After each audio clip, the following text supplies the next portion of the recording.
ওখানে আইটি করতে পারে বাংলাদেশের পার্সেপশনটা কিন্তু কখনো তৈরি হয়।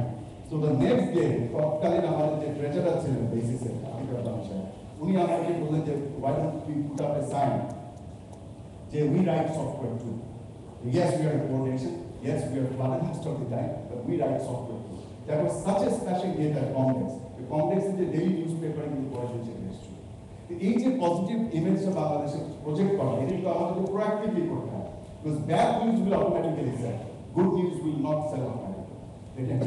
Thank you.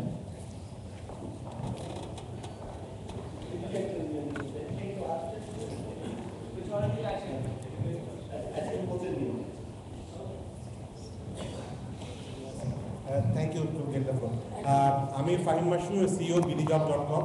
আমার মনে হয় প্রেজেন্টেশনের এবং ওভারঅল আইটি পার্সপেক্টিভে যেটা বলার, এটা হচ্ছে we need a good brand, এটা that is no doubt about it. কিন্তু আমাদের মনে এখন একটু সময় আসছে যে মানে টু অ্যাসেম্বল অ্যান্ড একটা স্ট্র্যাটেজি ফর্মুলেশনের ক্ষেত্রে। তো ওই ক্ষেত্রে আমি মনে করি যে কোনো কান্ট্রি যখন ব্র্যান্ডিং স্ট্র্যাটেজি নেয়, তখন তাদের আসলে কী জিনিসটা আছে যেটা আসলে সারা that is unique to them.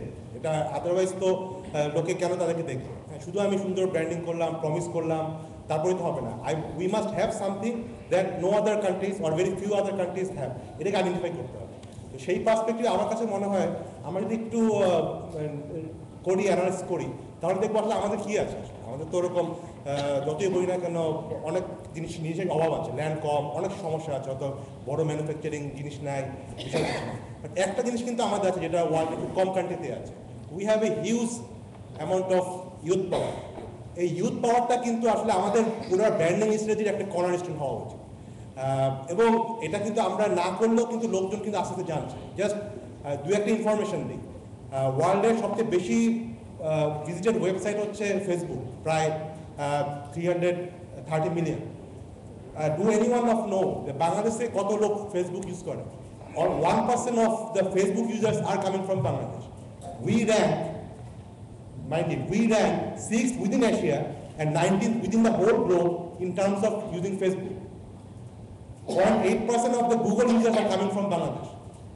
This is no joke. অনেক সময় বলা হয় যে আমাদের দেশে আইটি ইনফ্রাস্ট্রাকচার কম, অনেক কিছু কম। ডিসপাইট পুয়ার গভর্নেন্স, আমাদের যে ইউথটা আছে তারা কিন্তু দেয়ার একটা কামিং আপ। তারা কিন্তু বসে নাই যে গভর্নমেন্টের উপরে বা পলিটিশিয়ানদের উপরে আমাকে পুশ করবে, তারা কিন্তু নিজেরাই করে ফেলছে। এখন আপনি দেখবেন internet is no longer a middle class phenomena. অনেক লোয়ার মিডল ক্লাসের ছেলেপেলেরা কিন্তু they are using internet, they are using Google, they are using Facebook, they are just using it as a part of their life. এটা কিন্তু আমাদের একটা বিশাল একটা পাওয়ার। এখন এটাকে আমাদের রিভাইজ করতে হবে, আমাদের ব্র্যান্ডিং স্ট্র্যাটেজির মধ্যে নিয়ে আসতে হবে। এবং এই ক্ষেত্রে আমাদের লাইক একটা খুব ইন্টারেস্টিংলি ITU, যেটা গত কদিন আগে যে ডিজিটাল ফেয়ারটা সেমিনার হয়ে গেল, ITU ওয়েবসাইটে এখনো দেখা যায় যে বাংলাদেশের ইন্টারনেট পেনিট্রেশন অনলি 0.3%। এবং যখনই বিভিন্ন কোম্পানি লাইক এটি কার্নিকে বলেন বা ম্যাকেনজি বলেন যখন র্যাঙ্কিং করে, তখন কিন্তু তারা ওইসব স্ট্যাটিস্টিক্সগুলি নেয়। এবং দ্যাটস ওয়াই নেটওয়ার্ক রেডিনেস ইন্ডেক্সে বাংলাদেশের অবস্থান কিন্তু এখনো 130। আনফর্চুনেটলি আমরা কিন্তু কখনো এই পজিটিভ ইনফরমেশন ওদের ফিট করি না।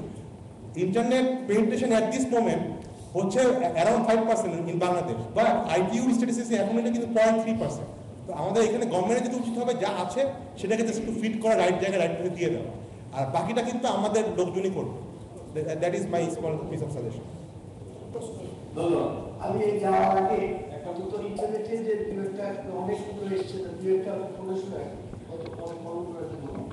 একটা হচ্ছে the information ministry should become more active in making documentaries in different languages so that people from all over from other countries can know about it. Issue from Japan legacy. Sajid Wazir Joy is a very well-educated young man. We need more educated young leaders like him in politics. Then we'll be able to build up a positive image of Bangladesh. In Bangladesh, the security system is very poor. My question to Sajid Wazir Joy is, what are you thinking about this problem? Because there are many incidents where foreigners have been abused in our country. একটু শেষ করে তুলে তারপরে আরেকটা আছে জয় ভাই, আপনার আমাদের তো আপনি বুঝবেন, আমরা দেশে আসতে চাই কিন্তু দেশে এসে কী করবো জানি না, ব্যবসা করতে চাই কিন্তু ব্যবসা করার ভালো পরিবেশ বাংলাদেশে নাই। Currently, I'm working in a software company in the US. I'm very much interested to start a software company in Bangladesh, but there is not strict copyright law. That is why I do not feel interested to come to Bangladesh. Arekta boleche digital Bangladesh, digital government and digital system would like to create a positive image in our country as well. Such a seminar on this subject is first in Bangladesh. We are very happy to attend the live broadcast of this seminar.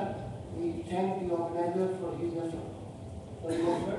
We want to see more such seminars in future from you. Acha.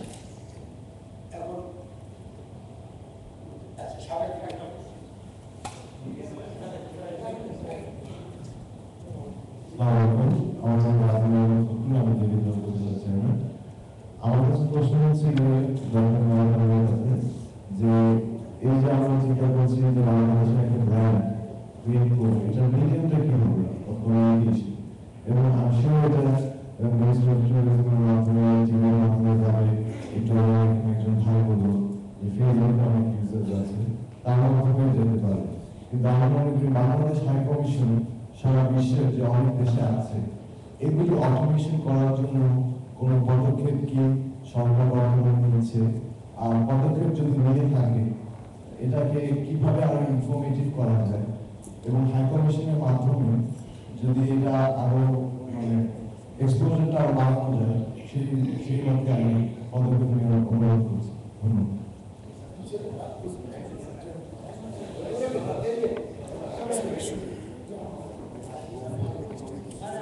ধন্যবাদ। আমার একটা প্রশ্ন বর্তমান chairperson যুবকদের জন্য বেকার যুবকদের জন্য আছে আছে কিন্তু আমাদের ডিজিটাল বাংলাদেশে গ্রামের প্রত্যেক গ্রামের বা উপজেলায় যারা আমাদের মতো যারা ডিজিটাল হতে যাচ্ছে তাদের জন্য ডিজিটাল আমাদের মিনিস্টার এখানে আছে যে আমাদের ডিজিটাল ইন্ডিয়ার ব্যবস্থা রাখা হবে কিনা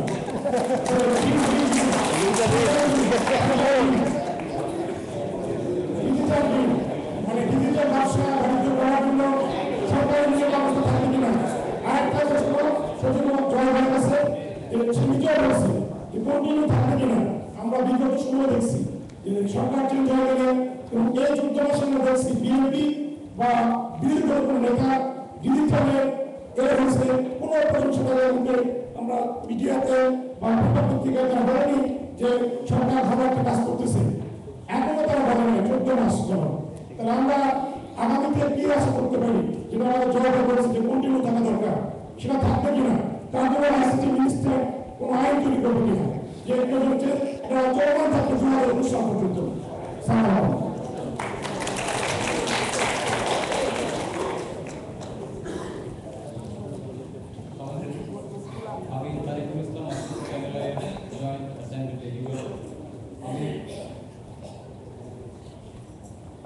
শহীদ আহমেদ ওয়াজেদ সাহেবের দৃষ্টি আকর্ষণ করছি যে আমি দুঃখিত যে একটা কাজের জন্য আমি আপনার সামনে পানি ঢেলে দিয়েছি।